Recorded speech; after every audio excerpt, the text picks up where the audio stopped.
South Africa's Charan Moore of HT Rally Raid Husqvarna Racing is the toast of South African motorsport after he won the original by Motul class at this year's Dakar Rally. He was the rider of the day when he managed to win the stage yesterday and also win the Dakar in his category.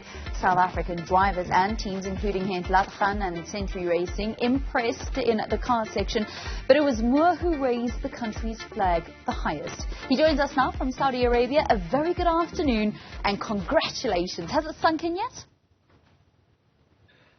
Yeah, it has. It's an incredible feeling, an absolute honor to be firstly at Dakar and to win my category is just the cherry on top. Well, you led it halfway, but I'm pretty sure it wasn't as easy as you made it look. There were injury, mechanicals, flu, and then, of course, the weather where Stage 7 was cancelled.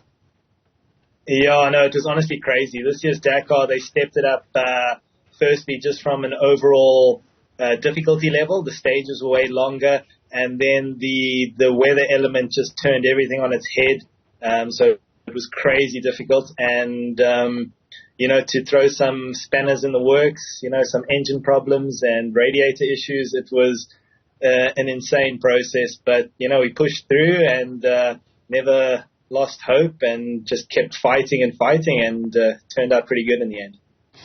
They say that the original by Motul class is the toughest in what is already the toughest motoring event in the world. Can you just explain to us why it's so difficult? So I'll run you through a basic day. We'll wake up at maybe 2:30, 3 o'clock in the morning. And first thing you need to do is pack away your tent because, in the original by Motul class, all we have is a tent, a sleeping bag, and a box. So we'll pack that tent away, go have some breakfast, and we'll get on the bike and literally ride 400 kilometers on a tar road liaison to the start of the special. And then race as fast as possible through the desert for another 400 Ks. Do another 200 K liaison after that. So after 1,000 kilometers of riding, you get back to the bivouac and have to work on the bike, set up your tent, try get some food in, and do that for 2 weeks. So completely unassisted. All out on my own. So it's brutal, but it's so rewarding, and it's such an incredible experience. You had a 15-minute penalty in the second half of the Dakar Rally, and I understand that was because you had to change your entire motor. So on top of the day that you just gave us, there was 5 hours that you had to be working on the bike. Can you just take us through what happened on that stage? So it was a shorter stage, 150K odd stage, and about 80 kilometers into the stage, the bike started to slip between gears. Which isn't a really good sign, and I knew something was wrong, and the gearbox, the gears were kind of breaking inside the motor, and it got to the point that little pieces were actually locked up the motor, and usually that would indicate that, your race is over and the bike's basically detonated, and it was done, and the first time it locked up, I just didn't want to believe it, and I kind of pushed the bike and tried to start it again, and somehow it got going, and I just managed it and nursed her for the next 50 Ks to get back to the bivouac, and somehow she made it back. And as soon as I got back, I knew I'd have a lot of work on my hands. So I went to the organizers and told them, hey, I need to change the motor. How does it work? And they said, no, you can, 15-minute penalty. And I took my toolkit out of my box and started swinging spanners. And 5 hours later, I got the new motor in. And, I just prayed that it was going to be good for the next day. It's quite incredible, but then again, you're also the race director of the Roof of Africa, which is one of the most difficult motorbike stage races through the mountains in Lesotho. How did that prepare you for the Dakar Rally? Oh, massively, So the logistical planning and just the amount of stress that you have to endure as an event organizer, especially with an event of that magnitude, is massive. So, we have over 400 competitors that we have to look after for 4 days in the Maluti Mountains of Lesotho, and it's massive pressure. So I think learning how to deal with that pressure gives you that platform to be able to really take on anything that's thrown at you. And I think that coupled with an attitude that is good, you can really overcome anything. How big is this win for you? Massive. It is honestly a culmination of a lifetime of sacrificed to motorsport. Dakar has been around for so long and been a dream for so many. And, just us as a family, we've had so much loss with the event, with a close friend that came to Dakar in 2007. And, to come back from that and now be a winner in one of the most difficult categories of Dakar and one of the most difficult Dakars, it really feels full circle and something that I'll cherish forever. So that's 31 years of effort in order to be able to enjoy this victory that you have in 2023. Can you give us a little bit of background where you come from? You come from a motoring background. Motorsport has always been a part of your life. But what makes you so good? And give us a little bit of that background. Yeah, so I think I'm motorsport born and bred. I've got petrol in my veins pretty much. I was, raised at bike racing. My father had racing teams. He had a massive passion for it, and he passed that passion on to us. And, he taught me everything. He taught me how to work on the bikes. He taught me how to ride.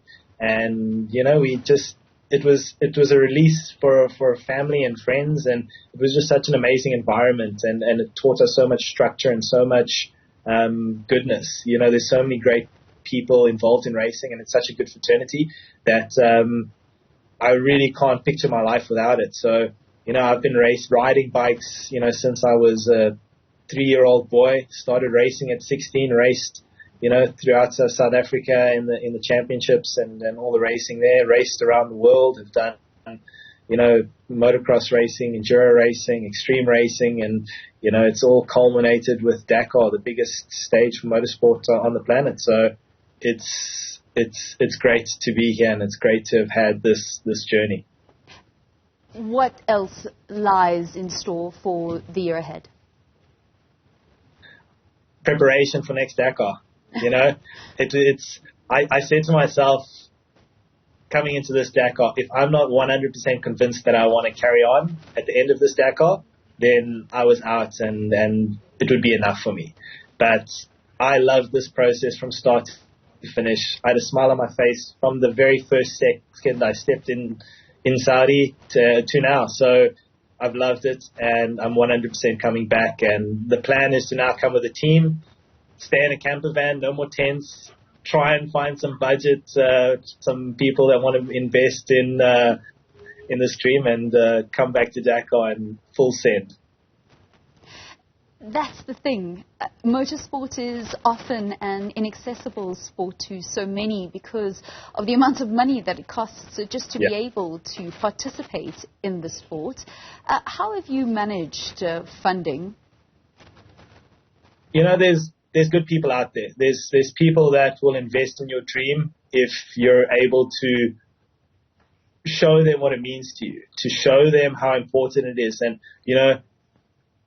just running through this process of being at Dakar and seeing the impact that it has on people's lives, not necessarily from hey, he's my friend doing Dakar, but it gives people a release from the mundane in the sense that, everybody's got their own life and their own things going on, but for 2 weeks of the year, they can shut that out and focus on their friend or the person they know that is going through this incredible journey and suffering, and they can see it day in and day out, and the hardships and the struggles that they go through, all for the culmination of either succeeding or failing in it. And there are people out there that will help you to me to get to this point, and it's been incredible.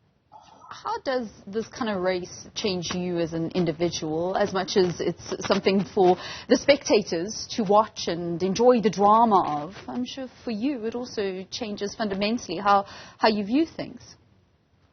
Definitely.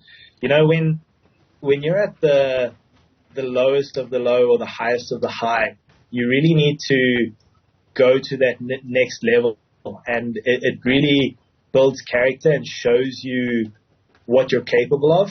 And I think once you get to those points, it fundamentally changes you, like you say, and you either rise to the occasion or you don't, and you slip back. And either way, it'll be a learning curve, and it'll shape you for the future. And that's what's so incredible about this event and how it's structured. You know, there's so many different elements to it, to the lack of sleep, the preparation that goes into it, the mental stress of the navigation side of it. I mean, just traveling 8,000 kilometers through a country in a normal car is difficult. And now you're trying to do it on a bike, racing, you know, coming into Riyadh, one of the busiest cities at night in the pouring rain. There are so many elements to this event that shape and mold you. So it's really a privilege to have gone through this, and it'll stay with me forever. How do you feel about being the South African that in 2023 flew the flag the highest? The Dakar Rally in South African motorsporting circles is always a massive event. There's always a good competitive contingent that leave the country, whether it's on motorbikes or whether it's in the car section or the quad section. How do you feel about leading the South Africans this year? Honestly, proud. I have so much pride in firstly, all of us having the opportunity to be here and wave that flag for South Africa, but to be able to win and achieve so much and push through, I'm beaming with pride and honored to be here and to have stood on that top step of that podium for South Africa. It's really an honor, a blessing, and like I say, something I'll cherish for the rest of my life. South Africa's Charan Moore of HT Rally Raid Husqvarna Racing, the 2023 Dakar Rally Original by Motul class winner. Thanks for your time. All the best of luck traveling back to South Africa from Saudi Arabia, and congratulations once again. Thank you guys so much. Right, and Stephen, that's how it comes to the end of your sports in this hour.